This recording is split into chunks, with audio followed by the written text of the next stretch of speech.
Buen día a todas, a todos. Bueno, el día de hoy vamos a hablar sobre educación. Son dos temas.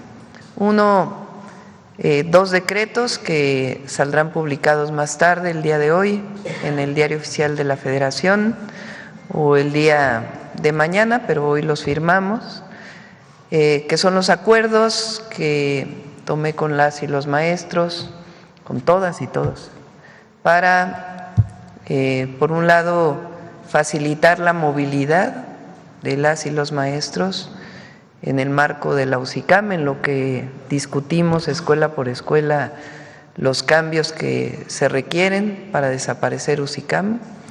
Y UCICAM es el esquema para la movilidad y la promoción de los maestros y maestras, que ya prácticamente nadie está de acuerdo con eso, pero ¿qué lo va a sustituir? Es lo que estamos discutiendo en todas las escuelas. Pero hay algo que les afecta mucho, que es que no se pueden mover de una escuela a otra, tienen muchas restricciones.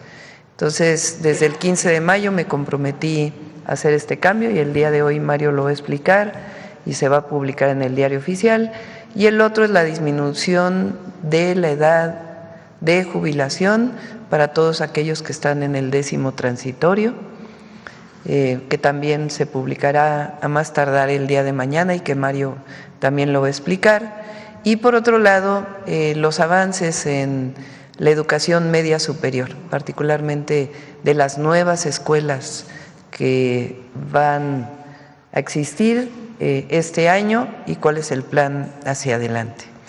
Ese es un tema. El otro, pues como siempre, todos los lunes, quienes quieren los precios. Y finalmente cerramos el día de hoy con Humanismo Mexicano, dedicado a Carlos Monsiváis, porque la semana pasada fue aniversario de su fallecimiento. Entonces vamos a dedicar el día de hoy a Carlos Monsiváis. Entonces empezamos con Iván y luego Mario y luego las preguntas. Adelante. Muy buenos días a todas y a todos. Con su permiso, Presidenta, ¿quién es quién en los precios? Iniciamos con el seguimiento de los artículos que integran la canasta básica. Recordar que la Presidenta hace 3 semanas firmó la renovación de este paquete contra la inflación y la carestía y el compromiso de las tiendas de autoservicio es que no cueste más de 910 pesos una canasta básica de 24 productos. En nuestro monitoreo, el más bajo que encontramos fue en Bodega Aurrera Emilio Carranza, en Saltillo, Coahuila, en 741,60. Le vamos a poner una palomita. Y el más caro, Walmart Universidad, en Villahermosa, Tabasco, 986,10, le vamos a poner un tache. Continuamos con el comparativo. 3 ciudades, Tlalnepantla, Estado de México, la más barata, Walmart Multiplaza Arboleda, 775,10, palomita. Y Super Chedraui Viveros, 882,40, también palomita por estar por debajo de los 910 pesos. Hermosillo, Sonora, Ley Boulevard Quino, 839,80, palomita. Y la más barata y la más cara, Ley Vado del Río, 913,40, tache. Monterrey, Nuevo León, Fresco La Comer Cumbres, la más barata, 847,45, palomita. Y la más cara, Smart Lincoln, 978,98, tache. Adelante. En el monitoreo que hicimos del 9 al 13 de junio, este es el porcentaje de cumplimiento de las empresas que se comprometieron en el PASIC. En el cumplimiento me refiero a que son las tiendas de autoservicio que tienen la canasta básica en menos de 910 pesos. Entonces, la Comer cumple al 100%, todas sus tiendas tienen una canasta básica en menos de 910 pesos, igual que Aprecio. Chedraui el 90% de sus establecimientos, Soriana el 85%, Ley el 75%, Bodega Aurrera el 65%, Walmart 52%, H-E-B el 50% y Smart el 33%. Adelante. Bien, ahora en seguimiento a la Estrategia Nacional para promover la estabilización del precio de la gasolina, recordar que estamos informando desde hace un par de semanas los precios promedio en cada una de las regiones. precio promedio del litro de gasolina regular, que debe estar por debajo de los 24 pesos. Este es el caso de la región occidente. Aquí están los precios en cada uno de los estados, destacando que el precio promedio más barato es en Colima, con 23 pesos con 74 centavos, y aquí está cada una de las marcas, cuánto es su precio promedio en esta zona en particular. Entonces, prácticamente la única que está un poco arriba del precio promedio es Oxogas, pero de ahí en fuera todas las demás marcas están por debajo de los 24 pesos. Y continúan las buenas noticias, porque el precio de la gasolina regular continúa disminuyendo ahora, y en este monitoreo al cierre del 20 de junio lo tenemos en 23 pesos con 55 centavos. Adelante. Bien, el monitoreo de quienes venden en precios justos, destacando esta Pemex en Pachuca de Soto Hidalgo, que venden 23.19, y aquí está cada una de las regiones, destacando que ninguna gana más de 2 pesos por litro de gasolina regular. A ellas les vamos a poner una palomita.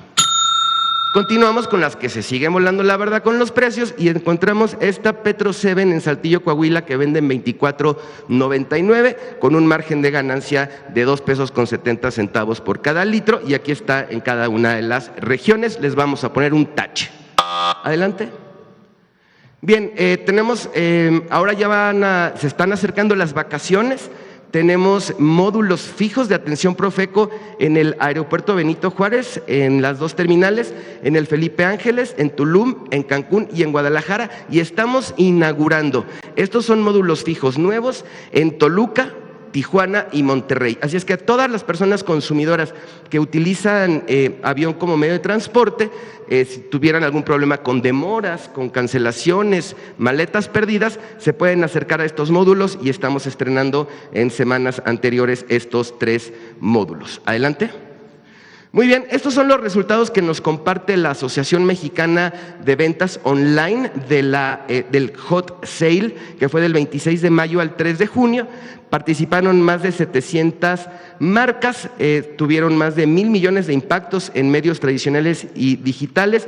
43% de los internautas mexicanos compraron durante esta campaña, 9 de cada 10 utilizaron el canal digital durante su compra, y en una encuesta que aplicó la asociación, 8 de cada 10 compradores se sintieron seguros al comprar durante el Hot Sale. Estos son resultados preliminares. Adelante.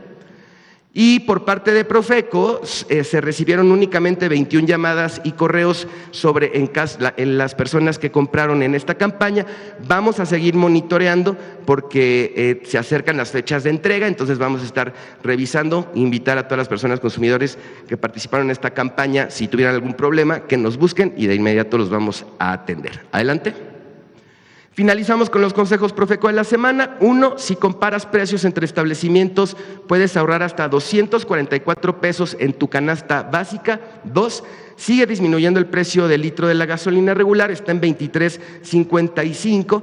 Recuerda usar nuestro mapa virtual para ubicar las estaciones que venden en precios justos.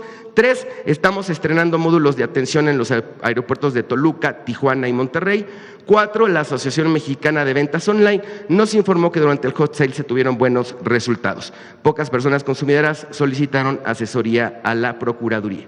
Aquí están nuestras redes sociales, la página de internet y el número del consumidor. Muchas gracias, Presidenta. Muy buenos días. Mario. Así que, ¿me lo presta?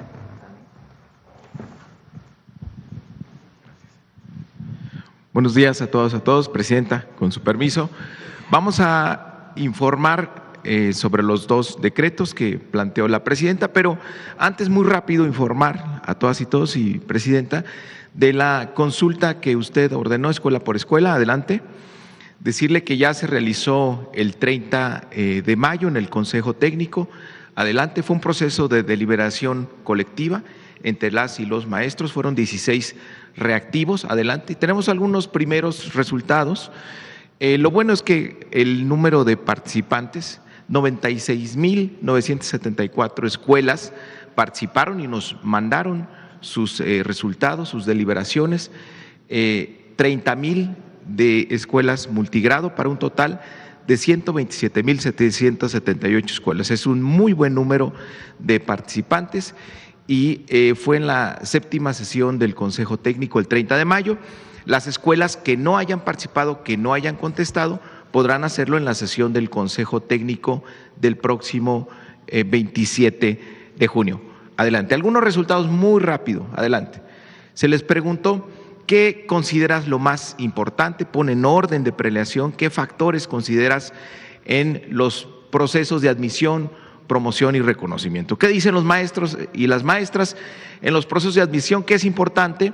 La formación docente y pedagógica en primer lugar, la apreciación de conocimientos y aptitudes, promedio general de carrera, cursos curriculares y extracurriculares y experiencia docente como esa admisión al final. En la promoción vertical, ¿qué debe considerarse? Dicen los maestros y las maestras.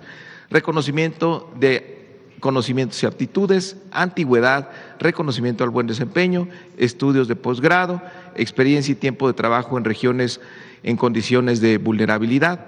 Para la promoción horizontal, la formación profesional, el reconocimiento y conocimiento de aptitudes, antigüedad, actualización y desarrollo profesional, y así promoción de horas adicionales, reconocimiento a la asesoría y apoyo al acompañamiento. Tenemos información que nos va a guiar en la propuesta que va a hacer la Presidenta de la República de la desaparición de UCICAM y establecer una nueva relación de ingreso, promoción y ascenso. Pero para hoy tenemos un resultado importante. Adelante, la que sigue, por favor. La que sigue. Les preguntamos qué criterio debe considerarse para los cambios del centro de trabajo, el decreto que está presentando hoy la Presidenta. Pues el 54% piensa que la antigüedad y años de servicio. Es decir, el decreto que hoy se va a firmar se basa a que en los cambios de centros escolares la variable que determine a quién le toca primero de los maestros y las maestras sea exclusivamente con la antigüedad. Y justamente es lo que están pidiendo la mayoría de los maestros y las maestras. Adelante. Entonces tenemos ahí el respaldo. Adelante, por favor. Vamos con el primer decreto. Sí, adelante. Tiene que ver con facilitar la movilidad de los centros de trabajo. ¿Esto qué es? Siempre los maestros pues quieren acercarse a la comunidad pues donde nacieron o donde vive su familia. Un maestro de nuevo ingreso normalmente le toca trabajar fuera de su ciudad, fuera de su pueblo, fuera de su comunidad, y conforme va pasando el tiempo, pues tratan de moverse. Hay mucha demanda en los centros urbanos, entonces es algo muy normal que los maestros quieran acercarse a algún lugar de su preferencia. Con la entrada de UCICAM, esto se volvió muy problemático, muy complejo y poco transparente, porque a algunos maestros sí se les daba el cambio y a otros no. Cuando tenemos una vacante y un maestro se cambia, bueno, ese maestro deja vacante el lugar donde estaba. Entonces otro quiere ocupar ese lugar y ese que ocupa su lugar también deja un lugar vacante y se va formando una cadenita. Se llaman cadena de cambios. Por eso cuando tenemos una vacante genera por lo menos entre 5 y 15 cambios. Ahora, esos cambios van a estar determinados por la preferencia de los maestros para moverse, pero el criterio de decisión de quién se mueve va a ser exclusivamente el de la antigüedad. Vamos a hacer muy transparentes las asignaciones para que todos los maestros y maestras estén pendientes, y la idea de la Presidenta de la República es acercar a los maestros y las maestras a la comunidad que ellos deseen. Adelante, deseen. ¿Cómo le vamos a hacer? Va a haber un mecanismo presencial. ¿Cómo es ahora? Es virtual. Envían los maestros y las maestras su solicitud y de repente pues se publican los resultados. Entonces no sabemos quién sí y quién no. Ahora, ¿qué vamos a hacer?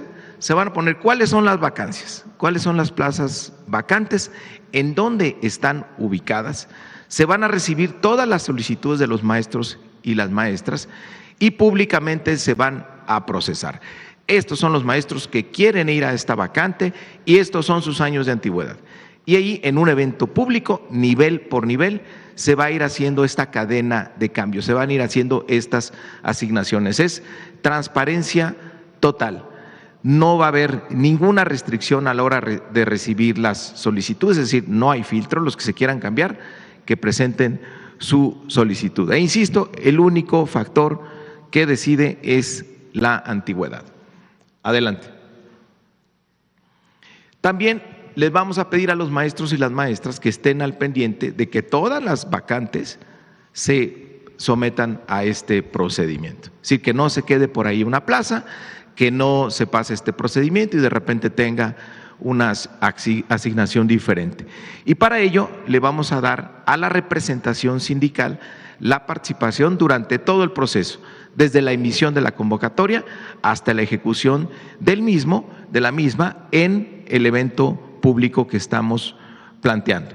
Y dependiendo de la publicación de la presidenta, de inmediato lo vamos a poner en práctica. Ya en este proceso de cambios 2025 va a entrar en vigor, como se comprometió la presidenta Claudia Sheinbaum. Adelante, por favor. Lo siguiente es el decreto de la disminución de la edad de jubilación del ISSSTE. Quiero recordar cómo era el modelo de pensiones hasta el 2007, era un sistema solidario a cargo del ISSSTE, pero esto es lo importante. 28 años para las mujeres, 30 años para hombres, de servicio para acceder a la pensión. Adelante. Después, en 2007, en la reforma aprobada en el sexenio de Calderón, además ponen un requisito adicional a los años de servicio, una tabla donde iba incrementándose la edad, se podía una edad mínima de jubilación que para el 2028 iba a llegar a 60 años. Adelante. Esta es la tabla, cómo iba subiendo la edad mínima de jubilación que se pedía en la reforma del 2007 para que pudieran jubilarse las y los trabajadores al servicio del Estado. ¿En qué consiste el decreto que está planteando el día de hoy la presidenta? En que esto ya no ocurra, que no se siga aumentando la edad mínima para jubilarse.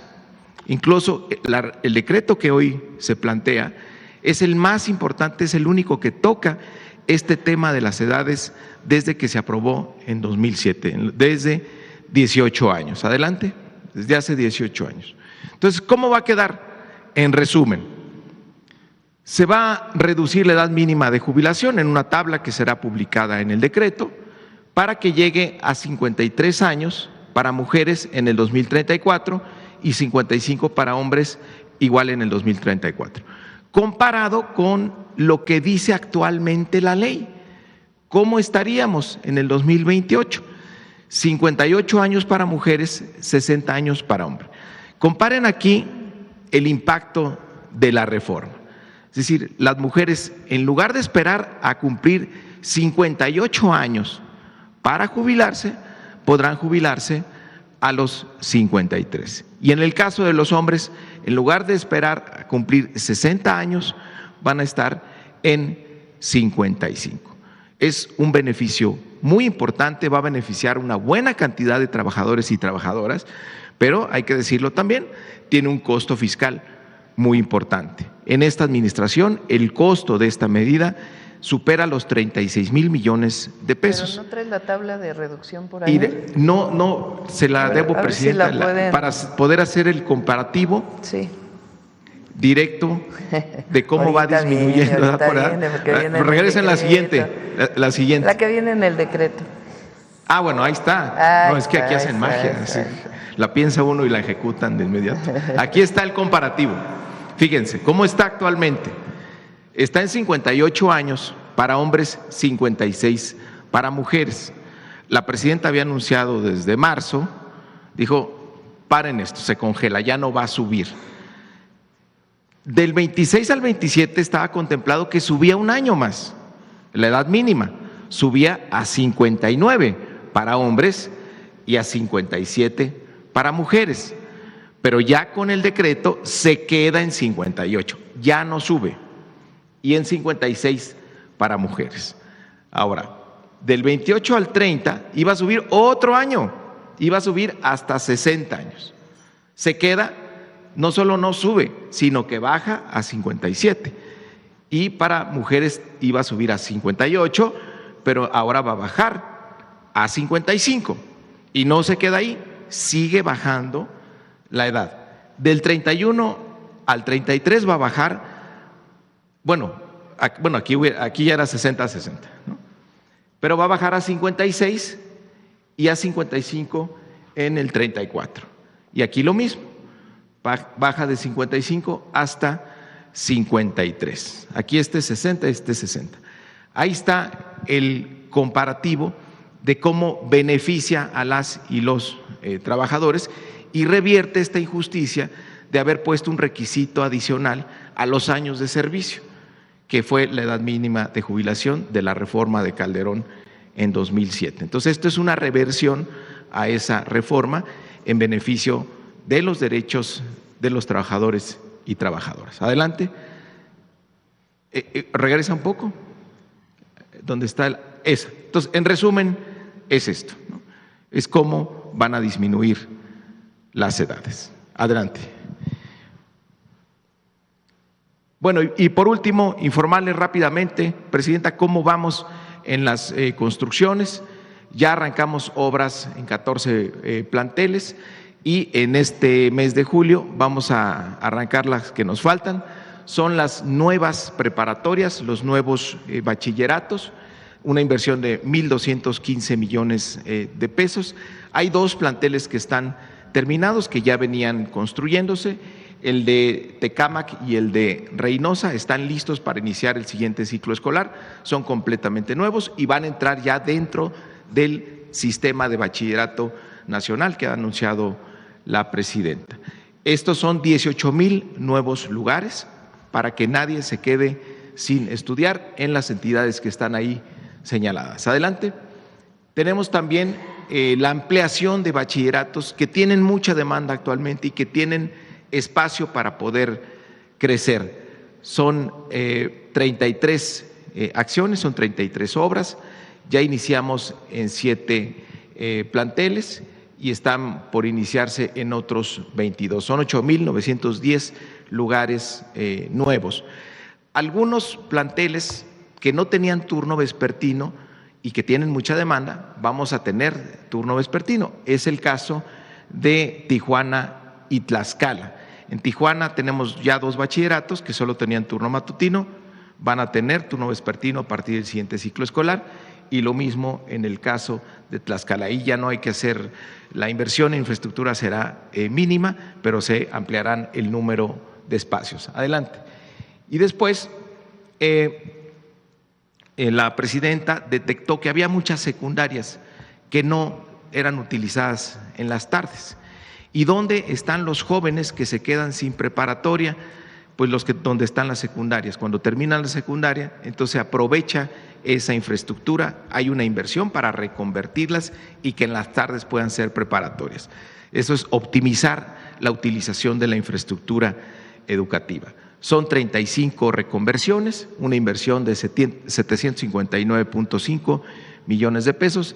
Ya se arrancó en 23 planteles, en julio arranca en 11 planteles, ahí son 10,500 lugares adicionales. Si sumamos las 3 cifras, casi llegamos a 47,000, 37,500 nuevos lugares para las y los jóvenes de nuestro país. Adelante. Algunas fotos muy rápido: Michoacán, Jalisco, Chiapas, Puebla, adelante, que ya estamos en obra. Estado de México, Yucatán. Y todas estas acciones terminarán en el siguiente ciclo escolar. Cuando no esté lista, por ejemplo, los bachilleratos nuevos, pues vamos a tener aulas provisionales, porque si ven, la mayoría de las obras las vamos a acabar en este año para que las y los jóvenes ya puedan ir a su preparatoria. Sí.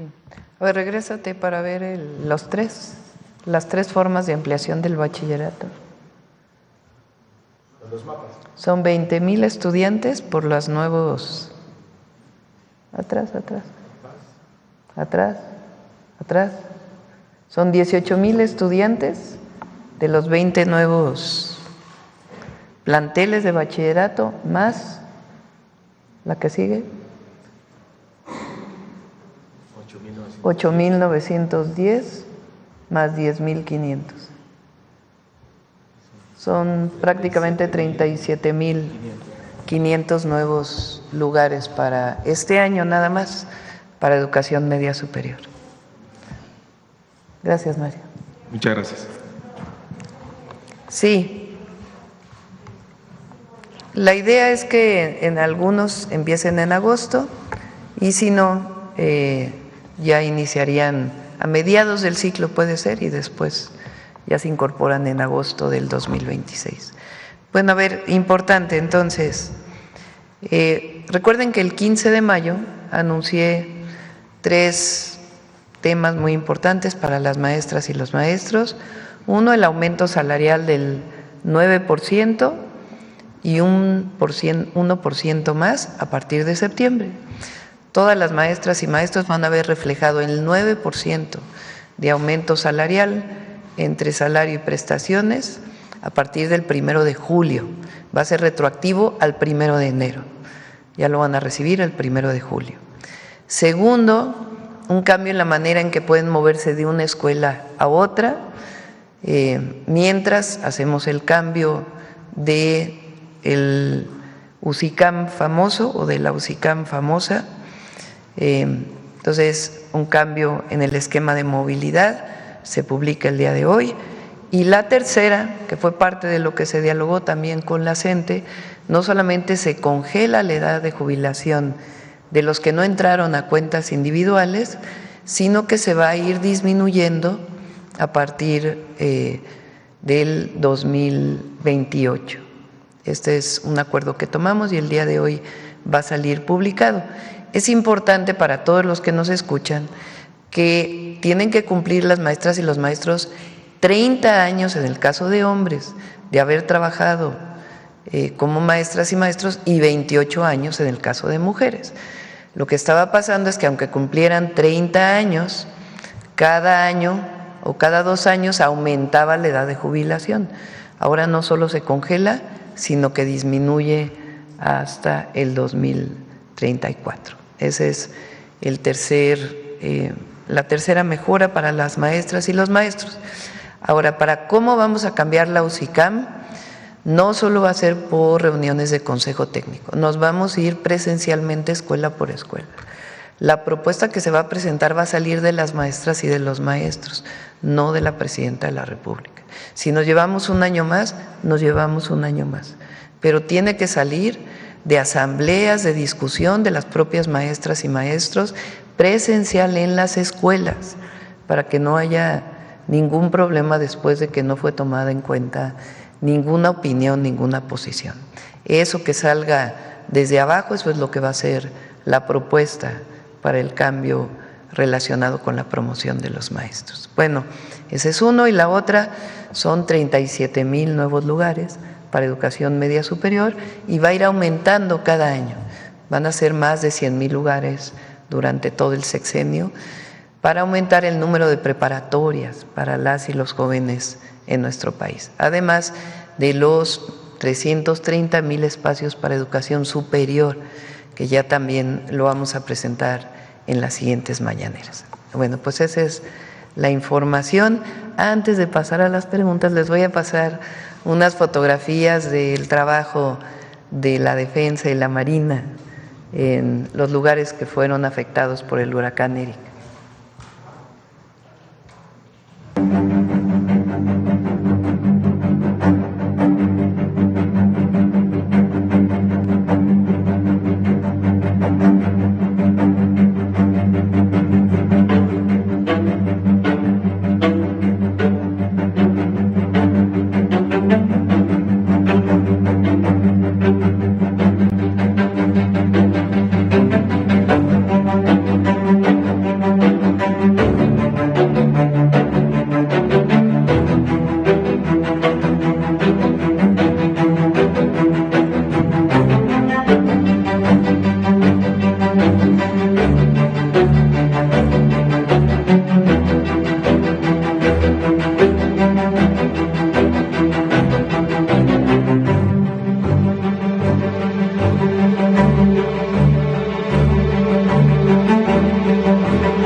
Faltó ahí más fotografías, creo que le hicieron un corte de la parte del plan de N3.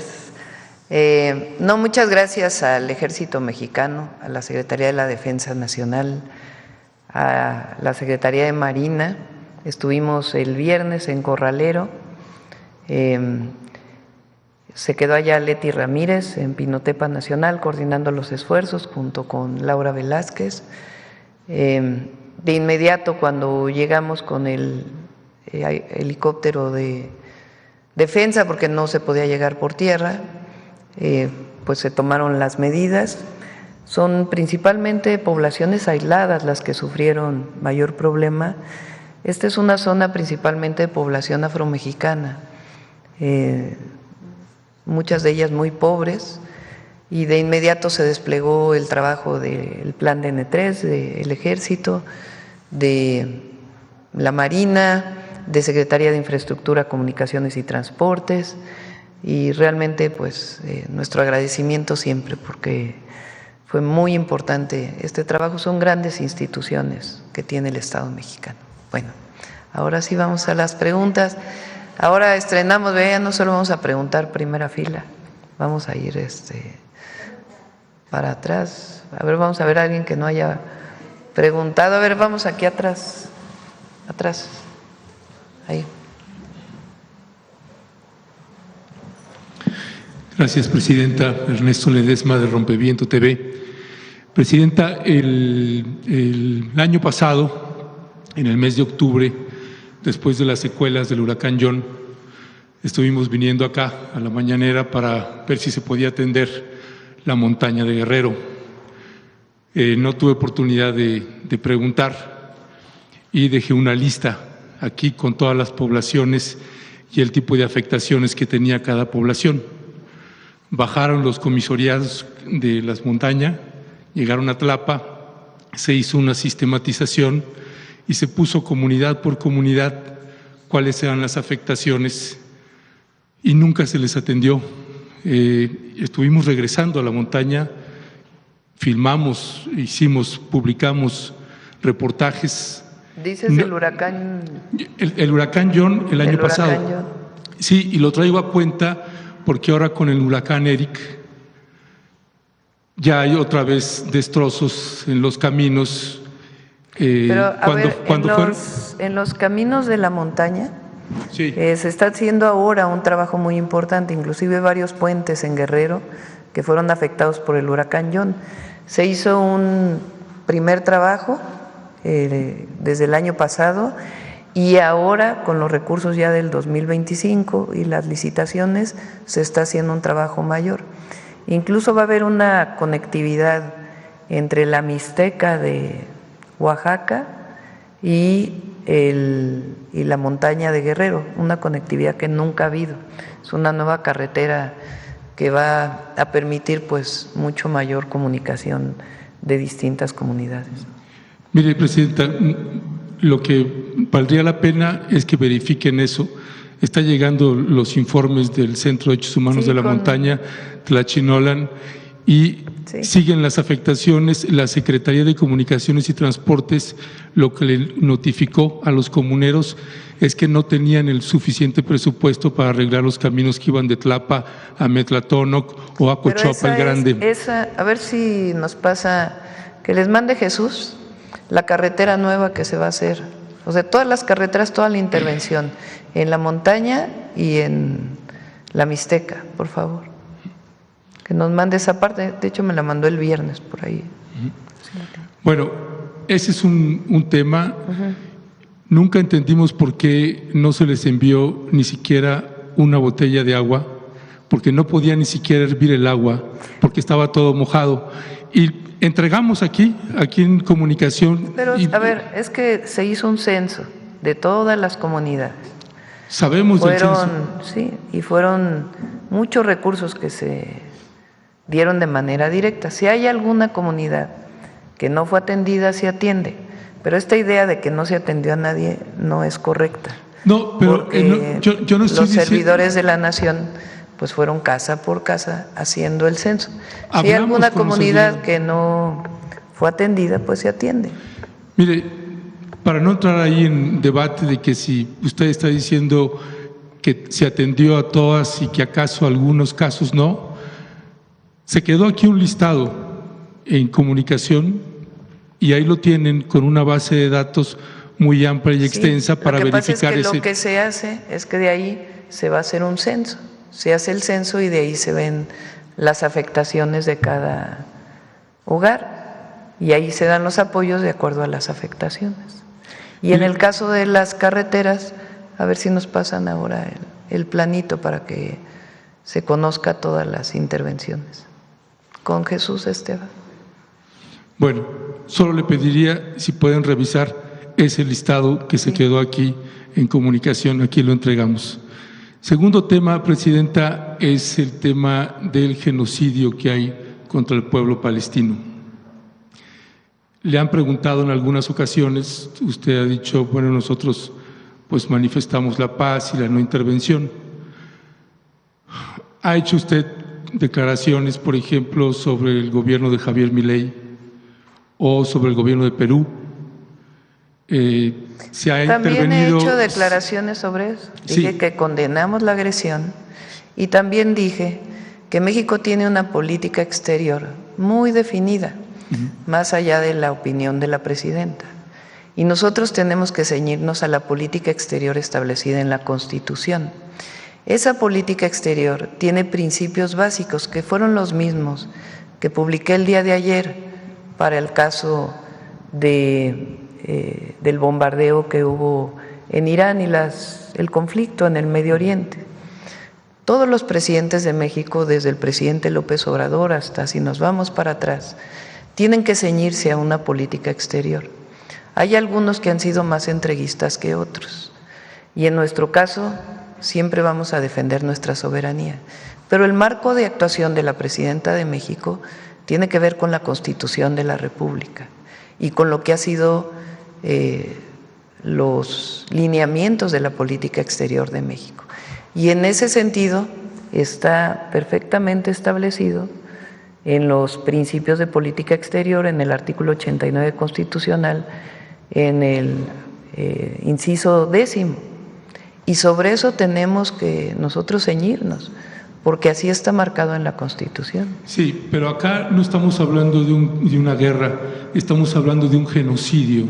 Y no sé, y le pregunto a usted de manera directa, si usted está de acuerdo o está consciente que lo que está padeciendo el pueblo de Palestina es un genocidio.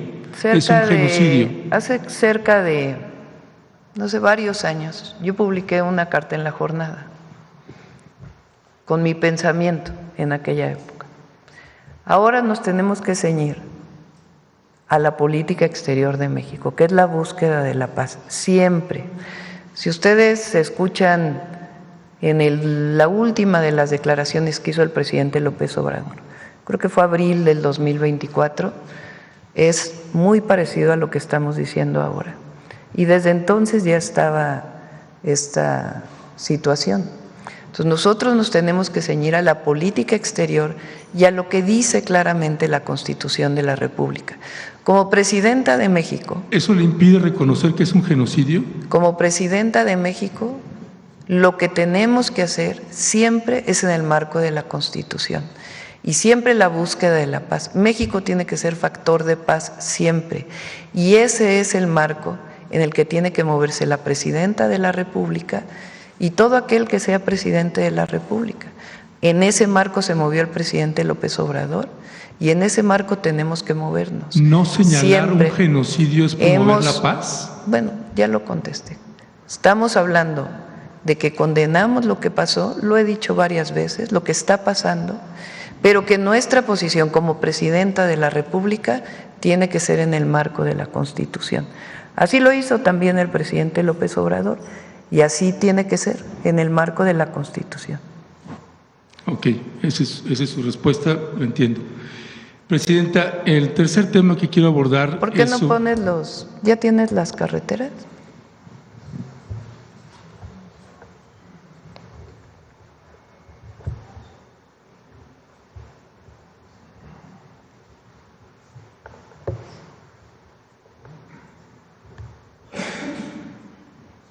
Nunca vamos a estar a favor del daño a un niño o una niña, a un infante, jamás, ni de afectación a las poblaciones civiles. Ese es principio, convicción y política exterior mexicana. ¿Y por qué no mandar ayuda humanitaria? No, son los planos, por favor. Son los planos de la intervención que se está haciendo este año en la Mixteca y en la montaña de Guerrero, para las carreteras, por favor. Y vamos a poner, si quieren, los principios de la política exterior, a ver si los tienen, artículo 89. Los principios más adelante. Más adelante.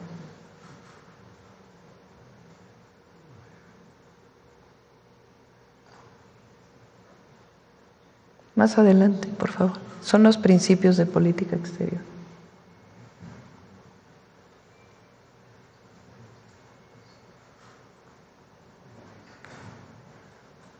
A ver, José Alfonso, si lo pones ahí, por favor. Ahí está. En la conducción de la política, el titular del Poder Ejecutivo, o sea, la presidenta, inciso 10 del artículo 89 constitucional, dirigir la política exterior y celebrar tratados internacionales, esas son las funciones de la presidenta o del presidente, así como terminar, denunciar, suspender, modificar, enmendar, retirar reservas y formular declaraciones interpretativas sobre los mismos, sometiéndolos a la aprobación del Senado. En la conducción de tal política, el titular del Ejecutivo observará los siguientes principios normativos: la autodeterminación de los pueblos, la no intervención, la solución pacífica de controversias, la proscripción de la amenaza o el uso de la fuerza en las relaciones internacionales, la igualdad jurídica de los estados, la cooperación internacional para el desarrollo, el respeto, la protección y promoción de los derechos humanos y la lucha por la paz y la seguridad internacionales. Usted se ha manifestado a favor de Cuba, y cosa que celebramos millones de mexicanos, también con la compañera candidata en las elecciones de Ecuador. La autodeterminación de los pueblos. Con la señora Kirchner también se ha solidarizado. Y no sé por qué no solidarizarse con el pueblo palestino. Hemos hablado siempre de que México, a ver, ¿por qué no? Hemos hablado siempre de que México ha reconocido y seguirá reconociendo dos estados, el Estado palestino y el Estado de Israel. México reconoce a los dos estados y ha pugnado en Naciones Unidas, no de ahora, sino de hace muchos años, porque se reconozcan los dos estados. También hemos condenado agresiones a población civil y siempre lo vamos a hacer. ¿En qué marco nos movemos? En el marco del artículo 89, con particularmente el inciso 10. Todos los presidentes de México, todos, tienen que conducirse bajo esa doctrina, que es la doctrina de la política exterior de México.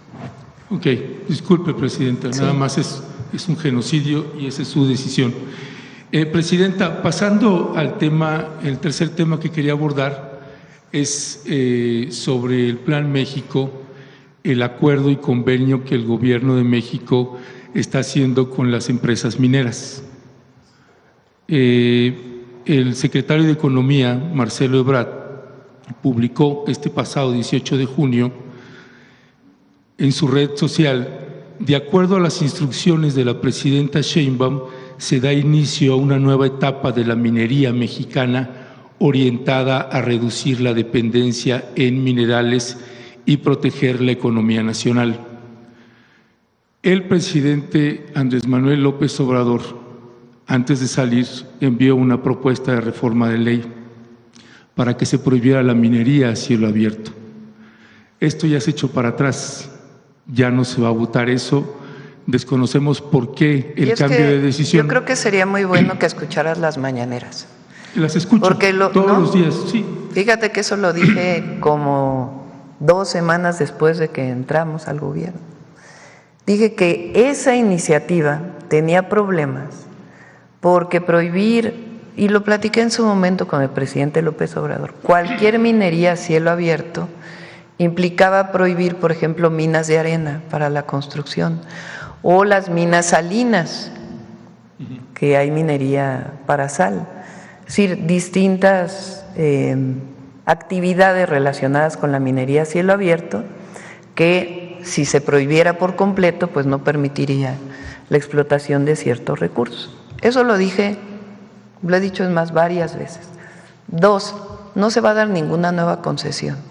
Eso no, se están ampliando, que no es lo mismo, pero es igual.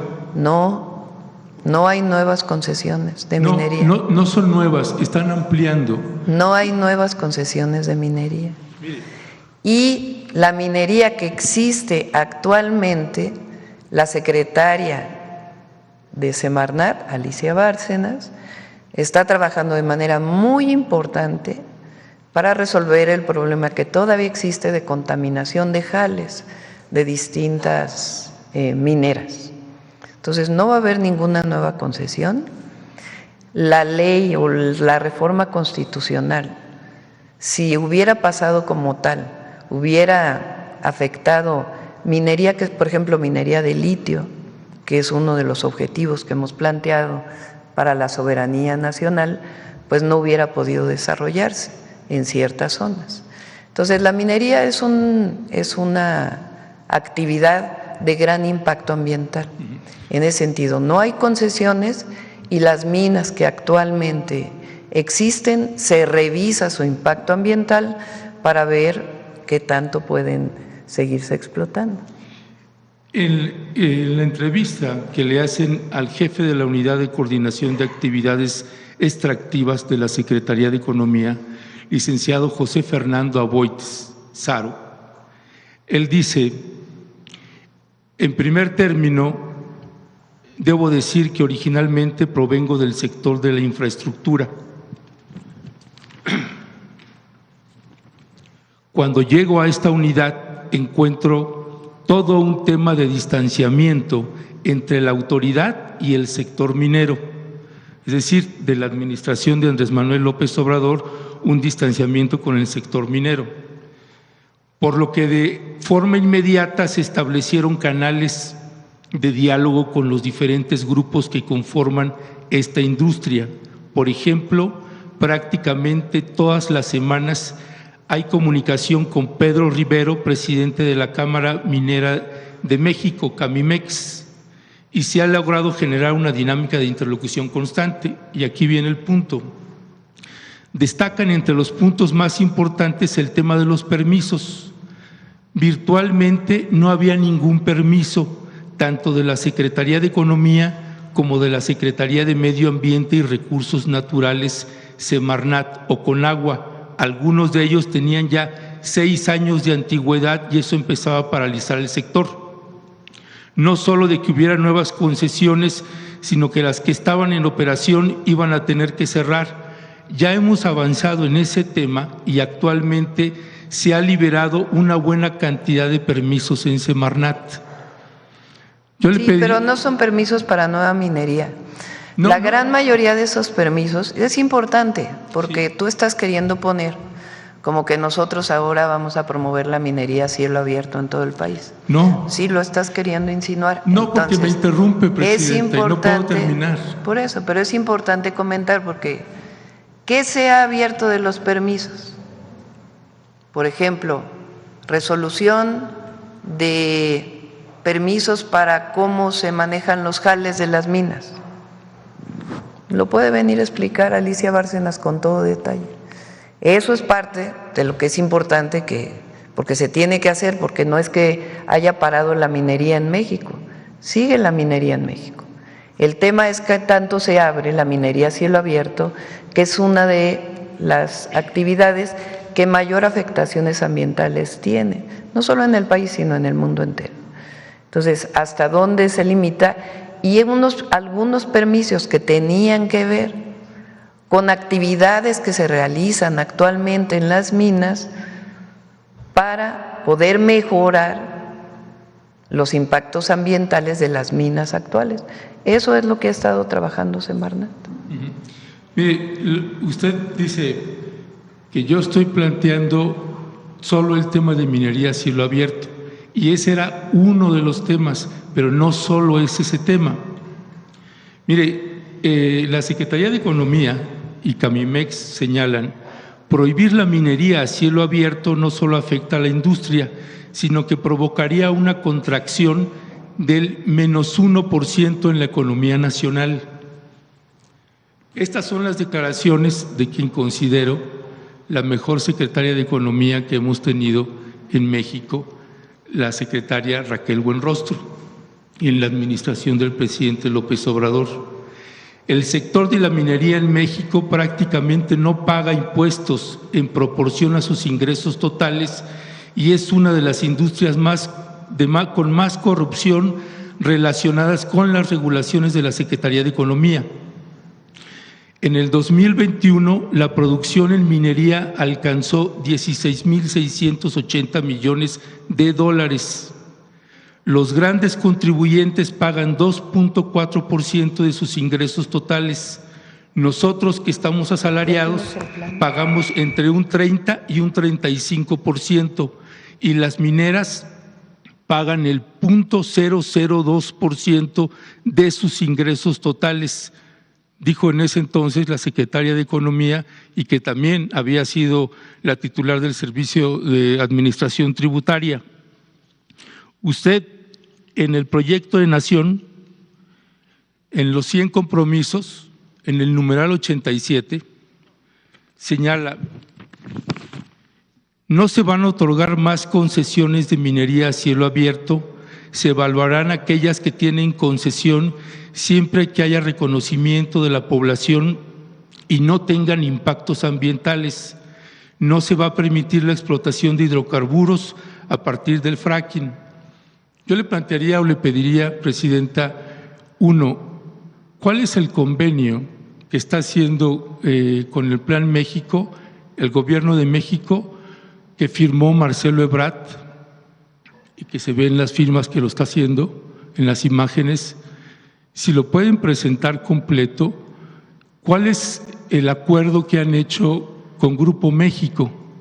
Porque Grupo México también anuncia más inversiones y no entendemos por qué se le sigue abriendo tanto las puertas cuando tenemos una historia terrible con ese Grupo México, con esa minera, y tendría que estársele abriendo por lo menos una investigación y una averiguación a Germán Larrea, el propietario de ese grupo minero. Pero lo que no entiendo es qué estás insinuando. No sé a qué se refiere. Pues sí, porque… ¿Qué es lo que no entiende ahí?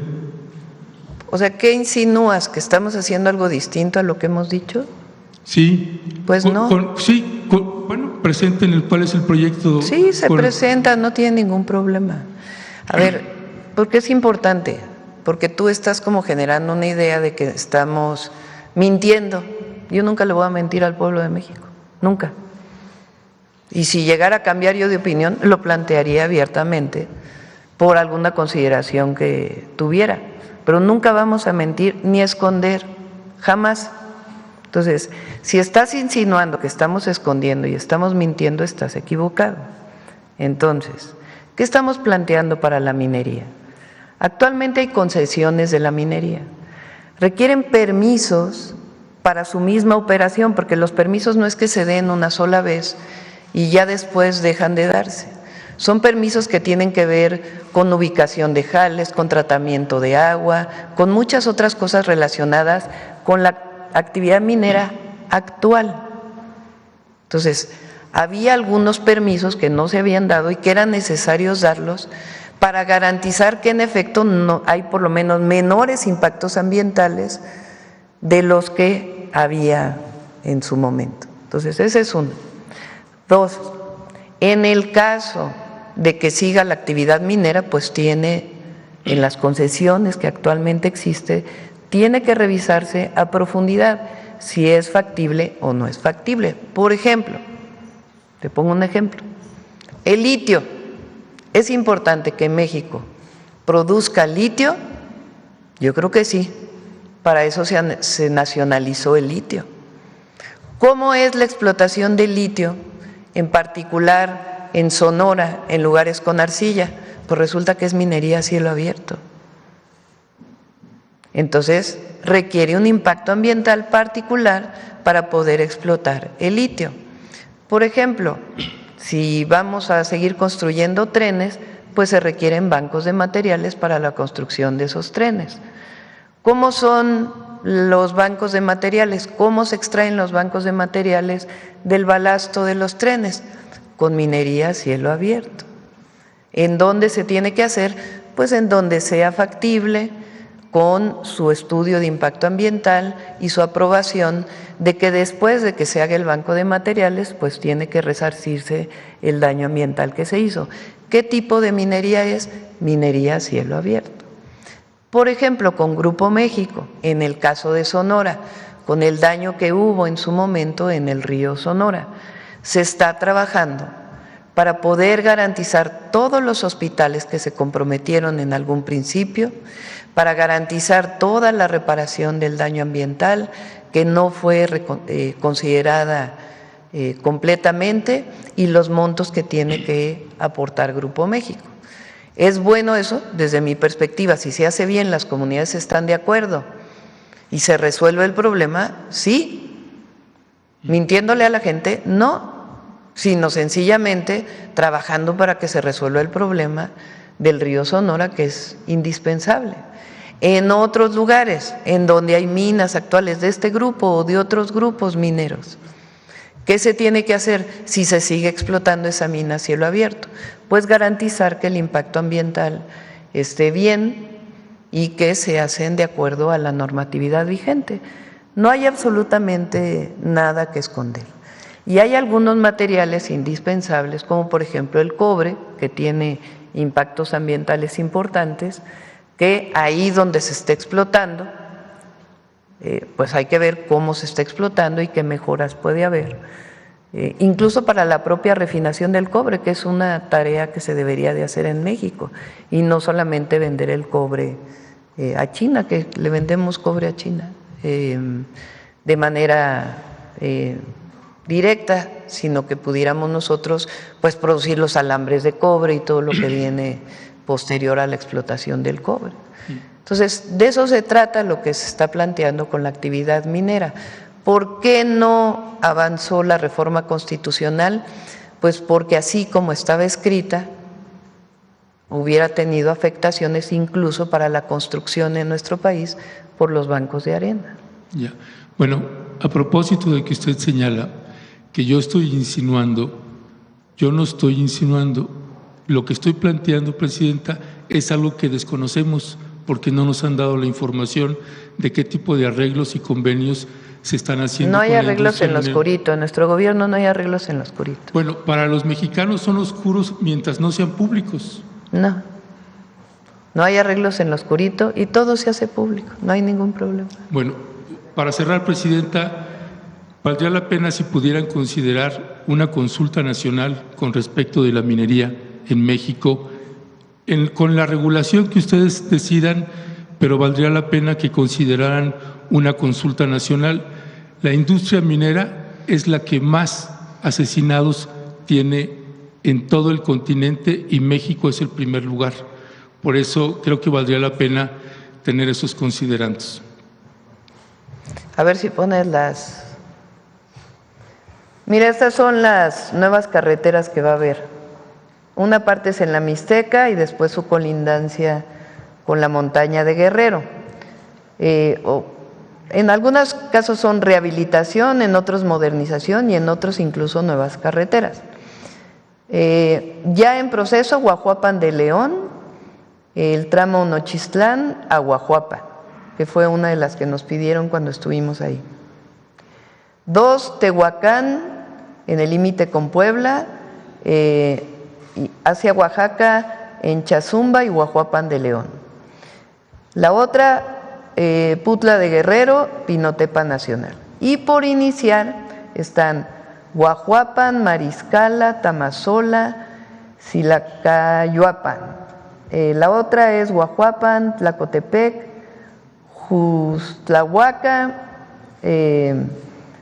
y también su vínculo del Carrizal hacia Putla. Luego, la otra que han pedido muchísimo es la número 5, la 6, bueno, ahí les faltó la 7. La 7 está arriba. Y la 8. Entonces, si se fijan, es una intervención muy importante en la montaña de Guerrero y en la Mixteca de Oaxaca y en la Mixteca de Puebla.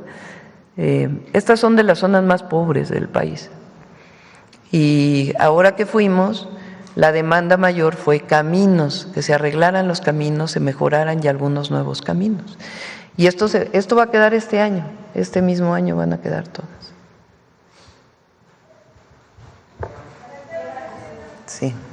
A ver, vamos, alguien que no haya preguntado, que hayan preguntado poco. Bueno, ya se repiten todos, vamos a ver. A ver aquí la compañera que atrás. Gracias. Buenos días, Presidenta. Yulia Bonilla, del periódico La Razón.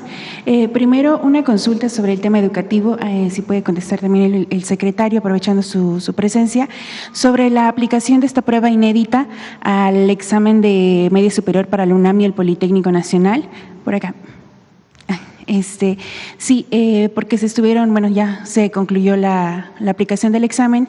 La UNAM y el Politécnico reportaron que al menos 1,400 alumnos, aspirantes no presentaron el examen, y en toda la presentación de las pruebas se estuvieron reportando algunas fallas con esta aplicación digital del examen. Entonces, preguntarle qué ocurrirá, cómo se procederá ante estos casos, que hubo algunas fallas que lo estaban reportando los estudiantes, cómo se atenderán estos casos.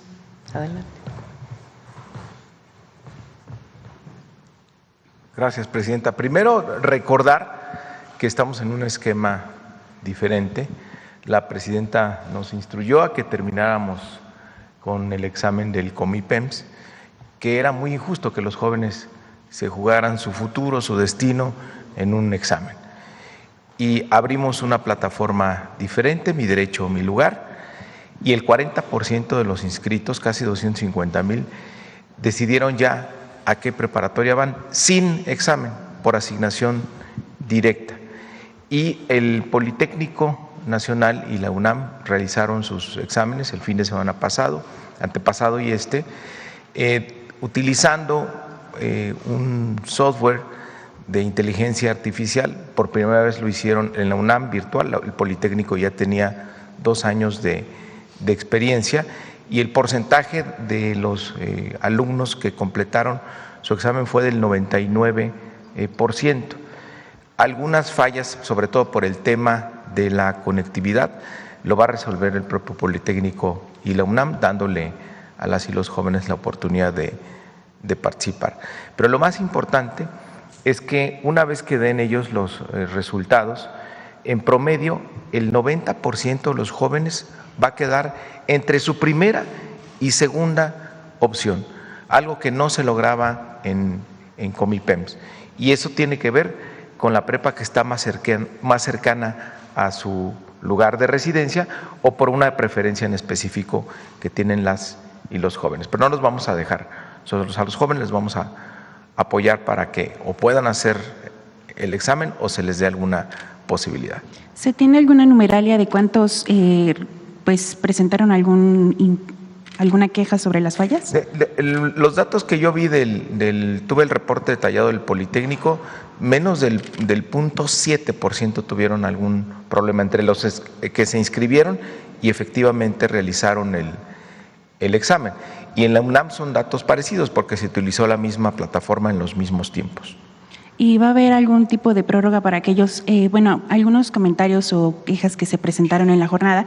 Es que fueron como se les mandaba la alerta de que, por ejemplo, sonidos o que presencias en el lugar de la presentación del examen de una persona pues distinta al estudiante, etcétera. Entonces quedaba la inquietud de eso, de si eso les iba a anular el examen.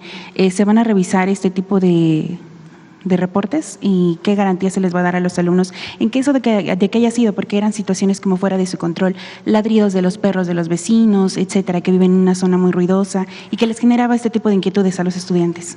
La verdad es que fue un éxito. Eventualmente puede haber algunas fallas. De hecho, hubo un reporte en la jornada que atendimos. Teníamos 20 casos de jóvenes que no habían podido acceder a la plataforma Mi Derecho, Mi Lugar. 20 casos de más de 250,000 que fueron atendidos. Nos contactaron y fueron atendidos. Es el mismo caso acá. La verdad es que por primera vez se realiza esto y es una innovación en lo que ha ocurrido, pero sobre todo va a beneficiar a las y los jóvenes que vayan a la preparatoria que ellos quieran. Gracias, secretario. Otro tema. Es importante, ¿qué pasó ahora? Nosotros nos comprometimos a desaparecer el examen del Comipems. ¿Qué es el examen del Comipems? Un esquema de exámenes en donde los jóvenes que salían de secundaria de la zona metropolitana del Valle de México tenían que realizar un examen y a partir de su calificación en el examen o del número de aciertos que tenían en el examen eran enviados a una o a otra escuela. Nosotros no estamos de acuerdo con eso, no porque no sea importante tener buenas calificaciones, sino porque se generaba a los 15 años una idea al estudiante de que si no había acertado en el examen en un solo día, pues iba a ir a una mala escuela y que si había acertado más se iba a ir a una buena escuela, catalogando las preparatorias o los bachilleratos como buenos, regulares, malos, y entonces los que tenían menos aciertos pues se iban al más malo, entre comillas. En primer lugar, es falso que sean malos bachilleratos, absolutamente falso. Esta idea de que el que tiene menos aciertos va a ir a un CECATIS o a un CEBETIS o a un colegio de bachilleres porque no son buenas escuelas, pues es falso. Todas las escuelas son buenas y estamos mejorándolas. Ahora les platico cómo las vamos a mejorar todavía más, las públicas, evidentemente. Entonces, esta idea de que había malas escuelas y buenas escuelas es incorrecta. Todas las escuelas son buenas y todas tenemos que mejorarlas. Eso es lo primero. Lo segundo, esta idea de frustración tremenda del estudiante a los 15 años, de que ya estaba predeterminada tu vida de ir a malas escuelas desde los 15 años porque a lo mejor no contestaste bien en un examen. ¿Cómo a los 15 años le vas a decir a un joven, a un adolescente, pues mira, ya tu vida está determinada de esta manera o está determinada de esta? No. Lo que tiene que hacer el Estado es garantizarle a los jóvenes una buena educación para que puedan continuar, si quieren, con carreras terminales en la preparatoria y si no, poder seguir estudiando la universidad. La educación es un derecho, el acceso a la educación es un derecho. Entonces, ¿qué fue lo que se hizo? Una plataforma en la que los jóvenes pueden definir, de acuerdo a la cercanía de su domicilio y a la opción que más les guste, apuntar 3 opciones, ¿verdad? 3 opciones de a dónde quieren ir. La gran mayoría, fíjense, el 50% quedó en su primera opción, de manera sencillamente como ellos lo decidían. ¿Qué pasa con la UNAM y el Politécnico? Bueno, la UNAM primero es autónoma y ellos definen a través de su propio consejo universitario cómo es su ingreso. Y el Politécnico, aunque no tiene autonomía, sí tiene sus criterios académicos particulares para poder definir cómo se ingresa a lo que era en su momento la vocacional, la media superior del Politécnico Nacional. Entonces ellos tuvieron este esquema que plantearon para los exámenes, pero todo lo demás es a partir de la definición de la plataforma. Eso por un lado. ¿Qué más estamos haciendo? Que ya lo vamos a presentar.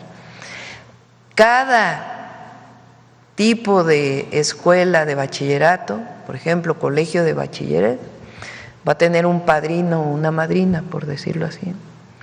Entonces, una universidad los va a apadrinar, es decir, les va a dar a cada bachillerato cada estudiante de bachillerato va a salir con un certificado del bachillerato nacional y aparte, por ejemplo, en el colegio de bachilleres, con una certificación de la Universidad Autónoma Metropolitana.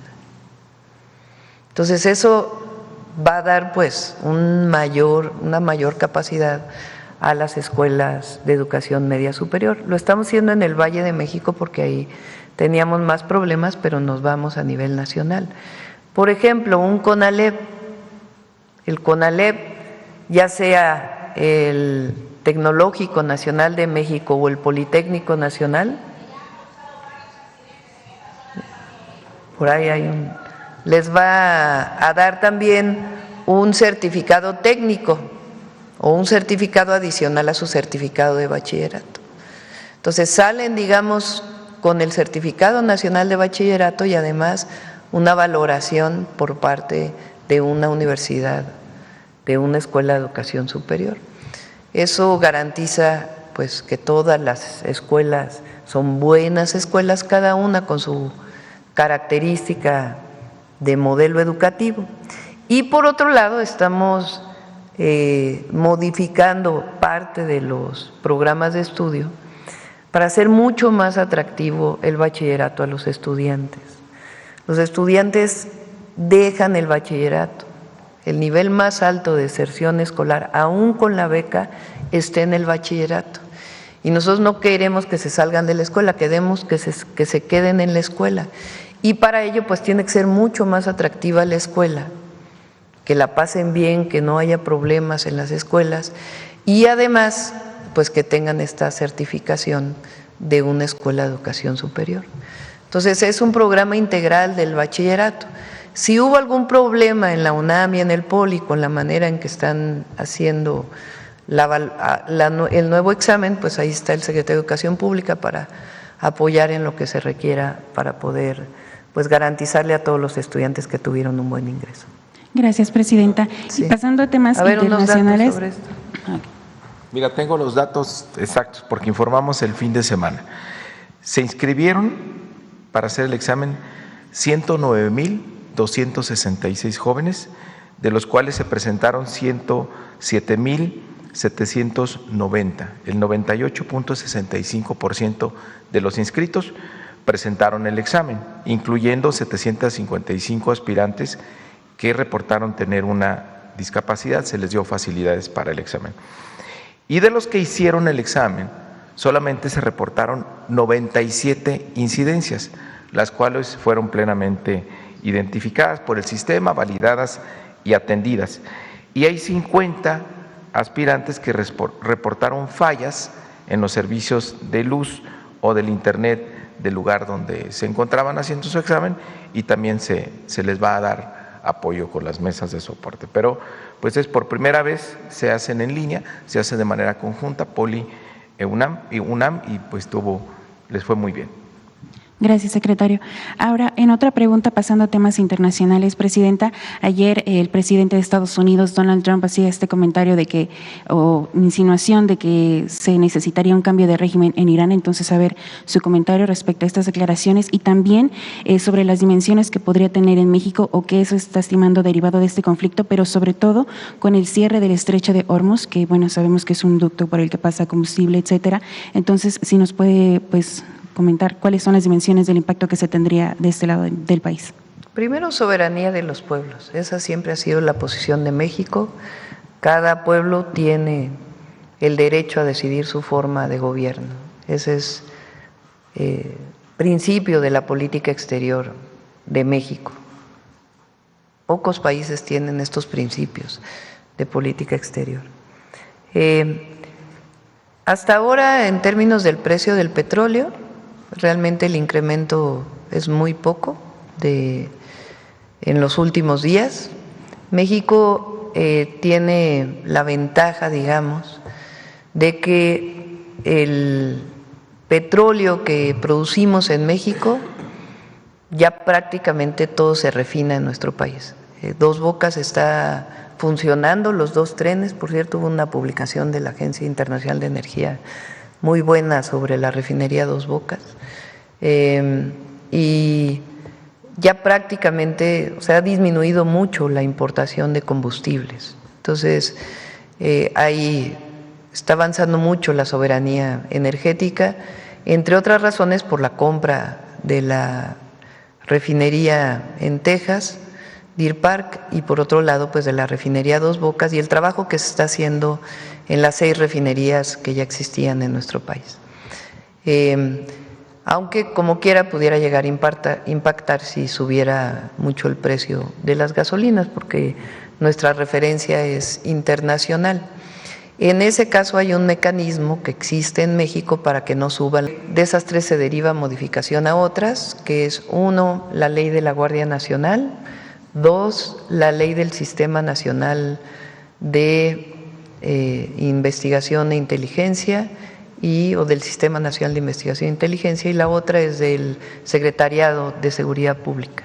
Son 3 leyes que se van a modificar, mañana se presentan y el miércoles presentamos todas las demás leyes que también se modifican en este periodo.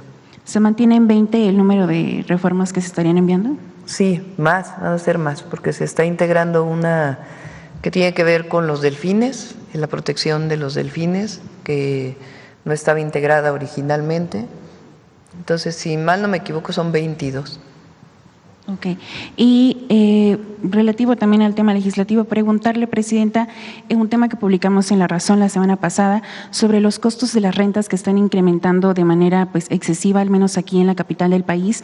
Y bueno, consultando el tema con expertos inmobiliarios en la materia, pues algo que advierten es que el costo de las rentas podría haberse incrementado de cara al Mundial, debido a que pues la capital va a ser una sede, y este tema se ha convertido quizá en un factor para que pues empresas inmobiliarias y también pues personas que se dedican a este mercado vean hay un motivo para continuar incrementando las rentas.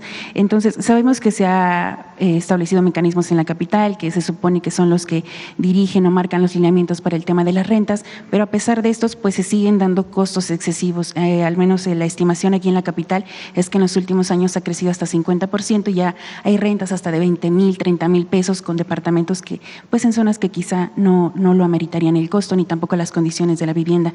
Sabemos que ya se ha puesto en marcha pues este programa que han anunciado con el Programa Nacional de Vivienda, pero preguntarle si consideraría implementar algún tipo de reforma para regular el mercado inmobiliario o de arrendamiento.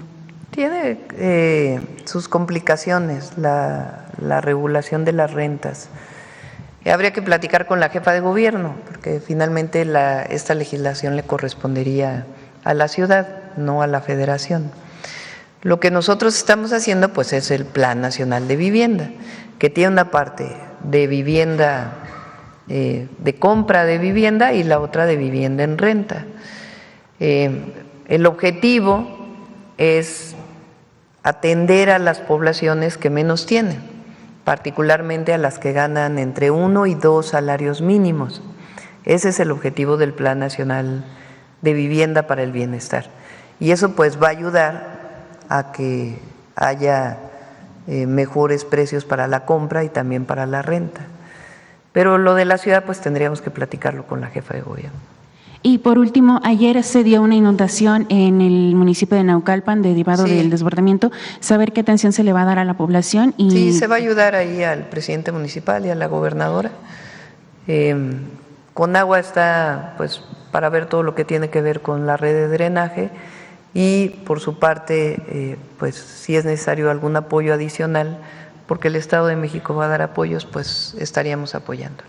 Días antes se comentaba que se había retirado un tapón derivado de, pues, en la presa que causó el desbordamiento. Saber si habrá algún tipo de investigación sobre algún responsable. Tiene que revisarlo la Conagua. Sí. Okay. Gracias, Presidenta. Sí. A ver, vamos allá, por allá atrás. A ver, Carlos. Hace mucho que no preguntas. Andaba en la lista de lesionados. Carlos Navarro, el Heraldo Media Group.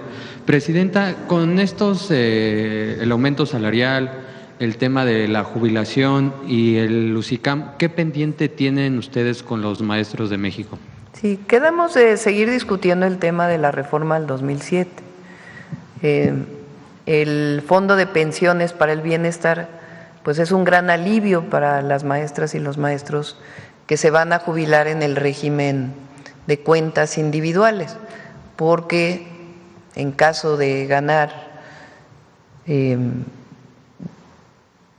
lo que se gana como salario medio del IMSS, ya no van a jubilarse con menos, sino se va a tener el total del salario, hasta el salario medio. Y después los que se jubilan con más salarios, pues también muchos de ellos se ven beneficiados. Entonces, además de eso, nosotros quedamos de seguirlo platicando,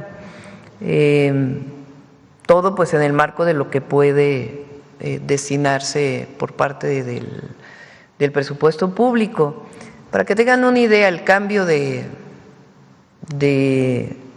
edad representa en todo el periodo un monto adicional como de 80,000 millones de pesos. Entonces, todo representa recursos y pues hay que analizar hasta dónde da. Pero de todas maneras vamos a seguir trabajando con ellos. No está cerrada nunca la puerta, sino que vamos a seguir trabajando para mejorar las condiciones del Magisterio Nacional. ¿Y de qué forma encontrar estos recursos que les está costando por el tema de la edad de jubilación, Presidenta? Pues son recursos que va a asumir el gobierno federal y va a alcanzar, porque hay que seguir trabajando en el marco de la austeridad republicana. No se hubiera ofrecido esto si no se tuviera la certeza de que va a alcanzar el recurso. Pero de todas maneras seguimos trabajando en todo lo que tenga que ver con la mejora de las condiciones laborales y de la educación de las niñas y los niños en nuestro país. Presidenta, mañana estará cumpliendo 63 años sí. de edad. Ya llovió. ¿Esa edad ya le permite ser beneficiaria del programa Mujeres Bienestar? ¿Se va a inscribir en este programa? No lo he pensado. No lo he pensado, sí. No lo he pensado. ¿Podemos traer pastel? ¿Traemos pastel? Pues traemos pastel. Por último, preguntarle, sí, Presidenta. Día de San Juan. En 2027 va a haber elecciones en 17 estados, 16 de ellos gubernaturas. Hoy en el Heraldo de México se publica una serie de encuestas donde en 15 de los 17 estados Morena aventaja en las proyecciones. ¿Qué mensaje mandarle a la militancia, a aquellos que aspiran para no causar esta división y que genere resultados adversos? ¿Y de qué manera mantenerse con estas proyecciones para que el movimiento siga creciendo, Presidenta? Está interesante la encuesta que sale hoy en el Heraldo, vale la pena que se vea. No la voy a pasar aquí porque si no van a andar diciendo que andamos promoviendo, pero no se necesita promover porque el movimiento de transformación está muy fuerte en el país, muy fuerte, y hay un reconocimiento del pueblo. Y en general a todos aquellos que quieran ser candidatos o candidatas del movimiento, pues hay 3 máximas: no mentir, no robar y no traicionar al pueblo. ¿Qué mensaje mandarles a aquellos que, faltan un par de años y que ya se anticipan? ¿Qué mensaje mandarle a ellos? Calma, ya que hasta que salga la parte oficial, ya para, por lo pronto, a seguir trabajando cerca del pueblo siempre. Muchas gracias, buen día a todas y todos. Muy bien. Vamos a ver aquí, porque…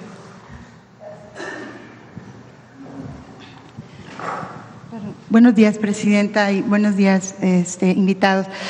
Presidenta, volviendo con el tema del petróleo, quiero comentarle, dentro del plan presentado por Pemex para el 25-30, Nos gustaría saber si se sigue con la estrategia de exploración misma que fue un punto importante del sexenio pasado y que implementó el presidente Andrés Manuel López Obrador, siendo muy acertada en donde se encontraron yacimientos muy importantes en el sur de nuestro país y que presentó una gran oportunidad para las reservas del autoconsumo. Este tema se vuelve muy importante debido a la situación que prevalece en estos momentos y que queremos saber, Presidenta, si tenemos garantizado el tema del petróleo para nuestro país. En caso de presentarse una situación global, ¿qué decisiones tiene contemplado el Gobierno de México para enfrentarlas? Sí. Me reúno cada semana con la Secretaría de Energía y estamos trabajando mucho con Pemex.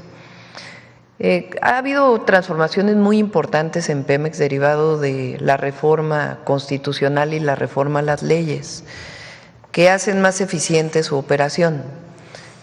Por ejemplo, Pemex ya no tiene, no sé cuántos consejos de administración tenía de acuerdo a la subsidiaria, ya solo tiene un solo consejo de administración. Eso es muy bueno porque garantiza pues el control de toda la empresa pública del Estado. Estamos trabajando en pues la parte financiera, que se ha encontrado también ya un esquema muy claro no para este año, sino para los próximos años, y va muy bien. Estamos hoy considerando la parte privada que viene desde el 2015, sobre 1.8 barriles de petróleo diario, su producción. De Pemex es un poquito más de 1.6 millones de barriles diarios. Y ya se tiene pues todo el trabajo para ver cuáles son los yacimientos, qué parte le toca a Pemex, qué parte es de inversión mixta, para poder seguir garantizando lo que nos comprometimos, el 1.8 millones de barriles diarios, y que el crecimiento adicional en el consumo de energía lo absorba principalmente fuentes renovables de energía y una parte del gas natural. Entonces, todo eso se está trabajando y diario está la Secretaría de Energía con el director de Pemex trabajando. Ahora, una vez que se produce el petróleo, pues tiene que refinarse. Las refinerías, pues hoy son 8 refinerías de Pemex, porque son las 6 existentes, más la refinería Olmeca en Dos Bocas, Paraíso, Tabasco, y la refinería Deer Park, que se compró completa. Entonces, hoy están funcionando las 8 refinerías. Dos Bocas están funcionando ya los 2 trenes, y eso garantiza que si se considera que lo que produce Deer Park pues es producción de Pemex, aunque digamos se importa porque pues está en Texas, eso alcanzaría para producir toda la gasolina y el diésel que requiere nuestro país. Todavía hay una parte de turbocinas que quizás se tenga que importar, pero todo lo demás está garantizado y se sigue trabajando en ello. ¿Eso qué nos hace? Pues soberanos. Hay una parte que tenemos que seguir trabajando, que es la parte del gas natural, porque ahí sí compramos mucho gas. Pero las decisiones que hizo el presidente López Obrador en su momento, que no le gustan a la oposición, que la siguen criticando, que están duro y dale los conservadores ahí, fueron muy buenas, porque garantizan la soberanía. Y frente a estos cambios internacionales que puede haber, pues México está resguardado en términos de la producción de sus hidrocarburos. Tenemos que seguir avanzando en gas natural, que es una parte pues que todavía nos queda por trabajar, porque ahí sí importamos una buena parte del gas natural que consumimos de Texas. Entonces, ¿estamos garantizados en medio de este tema global? Sí. Muy bien. Gracias, Presidenta. Una intervención más es, en días pasados hicimos un trabajo de investigación en el Hospital del Iste, recientemente inaugurado en Villahermosa, Tabasco. Sostuvimos una charla con el líder del sindicato, la administradora y también la directora médica. Quisimos saber cómo está caminando este hospital, que fue parte de los 9 hospitales que el presidente Andrés Manuel compró antes de irse y que cumplió con lo prometido. Estos hospitales estaban bajo el esquema APP, que es Administración Pública Privada. Y bueno, nos encontramos que en los casos mencionados y desde diferentes puntos de vista, nos platicaron los avances que va teniendo el hospital desde que el ISSSTE toma la administración total al haberse comprado en el sexenio pasado, como una iniciativa que hizo el presidente Andrés Manuel López Obrador de quitar este esquema. Estos nueve hospitales, siendo el de Tabasco uno de ellos, Presidenta, representaba con este esquema un cargo súper ilimitado que duraría 20 años si se hubiera seguido con este esquema. Estos recursos humanos que se integraron como parte del ISSSTE forma parte de este esquema que se realizó, Presidenta, y ellos comentan que hubo un aumento en las plazas, que ya se tomó el control completo del ISSSTE para operar esas actividades que operaban esas empresas privadas. Comentan que todavía no se ha logrado del todo, se están acoplando, pero la buena noticia, Presidente, es que este hospital, lo visité personalmente, cuenta con unas instalaciones de primera, le dan las gracias los trabajadores de ahí, y bueno, este hospital se consolida con éxito durante su gobierno, los 9 hospitales. Presidenta, ¿qué opina al respecto de este esquema? ¿Y podría darnos un reporte más adelante de estos 9 hospitales? Que sí, ya se... pedimos, de mañana en 8 viene Salud, le pedimos a Martí, que está haciendo muy buen trabajo al frente del ISSSTE, que pueda informarlo. Va avanzando mucho el Sistema Nacional de Salud Pública. También les encanta subir fotografías de que todo está mal y que ayer estuve además de Oaxaca, para visitar a las comunidades afectadas por el huracán. Estuve en Quintana Roo, ahí se está construyendo un hospital en Felipe Carrillo Puerto de IMSS Bienestar, haciendo una evaluación del IMSS Bienestar. Estuvimos en Yucatán, el Hospital El Lorán, a ver si pasas la fotografía. Presidenta, perdón que la interrumpa, el dentro de la entrevista es una cosa impresionantísima, de veras increíble el hospital. Tiene 300 camas sensables y otras 300 o poco más no sensables.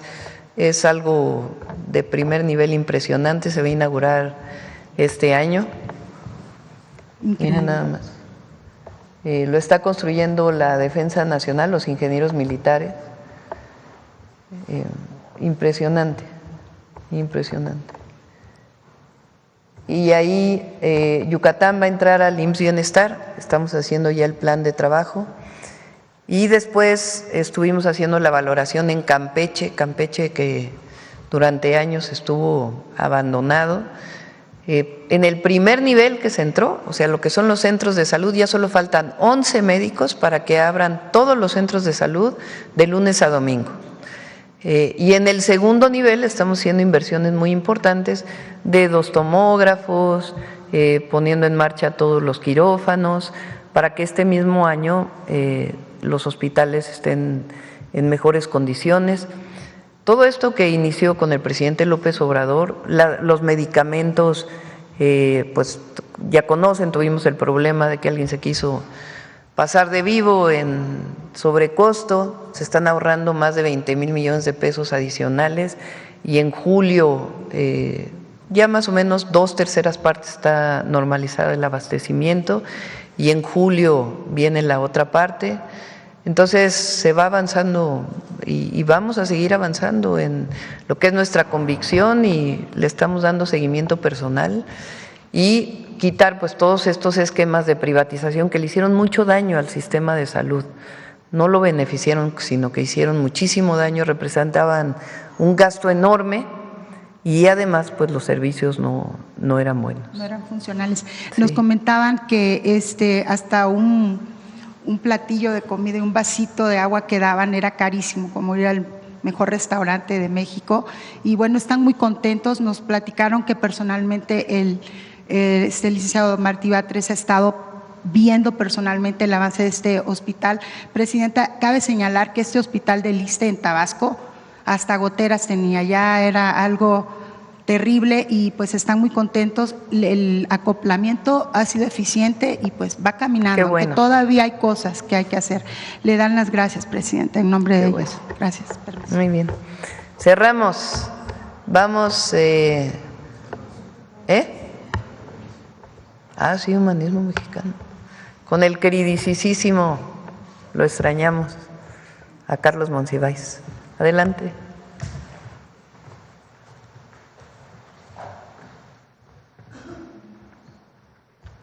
Con su permiso, Presidenta, buenos días a todos y todas. ¿Sabían ustedes que Carlos Monsiváis fue un pionero en el estudio de la cultura popular? Así es, nuestras fiestas, los movimientos surgidos del pueblo, el arte y entretenimiento popular pasaron desapercibidos para muchísimos intelectuales del siglo pasado, pero no para el ojo atento, crítico y genuinamente humorístico de Carlos Monsiváis.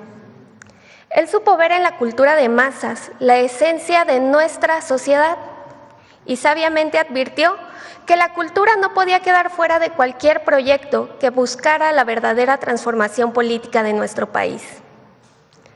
Las reflexiones de Carlos Monsiváis, fallecido hace 15 años, hoy siguen vivas en las bases del humanismo mexicano y de la Cuarta Transformación.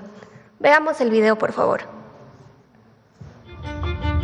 Carlos Monsiváis nació el 4 de mayo de 1938 y falleció el 19 de junio del 2010, a los 72 años. Escritor, pensador, periodista, crítico de su tiempo. Se comprometió radicalmente con las luchas libertarias y con la transformación de nuestro país. Monsiváis abonó como pocos en las batallas culturales de la segunda mitad del siglo XX, usando la crónica, el humor, el conocimiento y el pensamiento crítico como principales herramientas contra el autoritarismo político y cultural. La obra, el pensamiento y el activismo de Carlos Monsiváis contribuyeron claramente en el desarrollo de la izquierda mexicana y fue un precursor de la Cuarta Transformación y del humanismo mexicano. Monsiváis desarrolló ejes fundamentales de pensamiento. Entre los principales están la noción de la democracia desde abajo y de colocar lo marginal en el centro como dos ideas fundamentales que están detrás del lema por el bien de todos, primero los pobres, y de la propuesta de humanismo mexicano como síntesis que define a la Cuarta Transformación. La apuesta permanente por una izquierda pacifista, civilista, antiautoritaria y de resistencia crítica, que privilegia la toma del poder por métodos democráticos e incluyentes. Propuso que la victoria cultural se gana con la revolución de las conciencias, al poner en el centro las batallas culturales y las luchas libertarias pequeñas y grandes que llamaba causas perdidas. Consideraba que la cultura popular es el cimiento de una sociedad que se organiza. Subrayó que desde la época de liberales y conservadores existe una batalla ideológica y cultural cíclica que se mantiene desde el siglo XIX hasta pleno siglo XXI. Su propuesta fue un liberalismo humanista. Enunció algunas frases para definir a los enemigos en esta batalla cultural. La única doctrina de la derecha es la hipocresía, escribió. Enemigo de la simulación, de la cultura santurrona, de las buenas conciencias, tuvo la agudeza para distinguir esta hipocresía, lo que alimentó las mejores piezas de su célebre columna periodística, Por mi madre, Bohemios. Ejerció un periodismo crítico y claramente a favor de los más débiles, de los grupos marginados y de las causas contemporáneas como el feminismo, la diversidad, la pluralidad religiosa y los derechos indígenas, entre muchos otros. Como bien planteó en su crónica sobre el éxodo por la democracia, la modernidad se debe forjar desde abajo y entre todos. Si ustedes ven lo que ha pasado en los últimos años, la derecha no ha ganado una sola victoria cultural, ha perdido todas, una tras otra, desde su oposición a la minifalda hasta la muy reciente andanada del gobernador de Jalisco contra el condón. No ha ganado una. Muchas gracias. Gracias a todas y a todos. Buen día. La firma del decreto.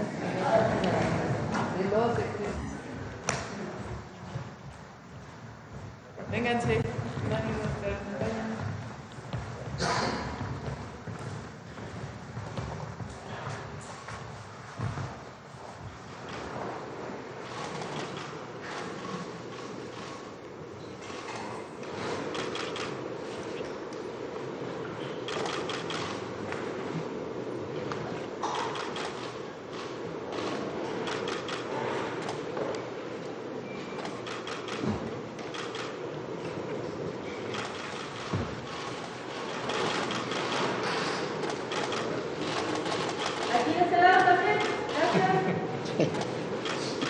Muchas gracias.